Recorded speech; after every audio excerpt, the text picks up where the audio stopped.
Alors, dédiabolisons la blockchain. Alors, tout d'abord, il faut définir ce que c'est la blockchain. Donc, la blockchain, c'est un concept qui existe depuis 40 ans environ. Donc, c'est une chaîne de blocs. En gros, c'est des preuves cryptographiques qui vont être liées par bloc, qui vont permettre de rendre cette chaîne inaltérable. Donc, ça a eu des applications, mais pas vraiment tonitruantes. La vraie révolution, c'est arrivé avec Bitcoin en 2008, créé par Satoshi Nakamoto, qui a permis en gros de créer un réseau distribué d'ordinateurs qui vont pouvoir se mettre d'accord sur un registre de comptes. Qu'est-ce que ça veut dire, se mettre d'accord sur un registre de comptes? C'est-à-dire que jusqu'alors, moi, j'ai un compte dans une banque qui va dire « Alexis possède tant d'argent ». Ce registre de comptes va pouvoir justement justifier la possession d'une valeur, donc du Bitcoin, d'une personne sans avoir à passer par une banque. Ça crée énormément, ça résout énormément de solutions tout simplement parce qu'on n'aura plus besoin de l'intermédiaire des banques, ce qui fait que les problèmes par exemple de faillite comme Lehman Brothers qui ont fait perdre énormément d'argent à leurs clients s'évitent. On évite l'intermédiaire de la banque qui récupère de l'argent à chaque fois qu'on fait une transaction par carte bleue. On évite aussi un contrôle des achats qui est fait lorsqu'on paye un quelconque produit. La banque sait où est-ce qu'on a dépensé notre argent, ce qui n'était pas vrai avec le cash, mais qui est devenu vrai maintenant avec la carte bleue. Donc cette révolution Bitcoin a permis justement un transfert de valeur pair à pair, complètement décentralisé et complètement, qui enlève complètement l'intermédiaire et le tiers de confiance du programme. Donc je vais vous donner les 3 grands principes d'application de la blockchain et je suis sûr qu'ils vont vous surprendre. Donc le premier, comme je l'ai dit tout à l'heure, c'est le transfert de valeur de manière pair à pair sans intermédiaire. Donc j'ai déjà donné des exemples.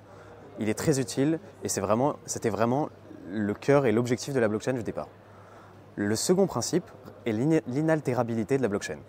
Donc cette inaltérabilité, elle a plusieurs applications. La première, c'est que par exemple, aujourd'hui, une université pourrait émettre un diplôme sur la blockchain qui permettrait justement de justifier qu'un étudiant a bel et bien suivi le cursus de cette université.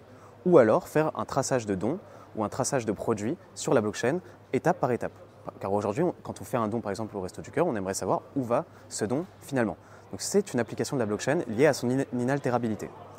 En 2015, avec la venue d'Ethereum, a été créé le concept de contrat intelligent. Ces contrats intelligents, en fait, on l'appelle ça code is law.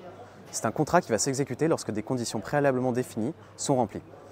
Donc l'exemple type, c'est par exemple moi qui vais parier sur un résultat de match de foot avec un ami. Je vais écrire un code, si mon équipe gagne, j'envoie tant à mon ami. Et le contrat va automatiser la transaction sans que j'ai besoin de lui dire quel a été le score, etc. C'est le but du contrat intelligent. La plupart des protocoles aujourd'hui des startups sur la blockchain fonctionnent sur ce principe-là. Donc on a des exemples de protocoles vertueux, tels que EthiCup par exemple, EthiChub ça s'appelle.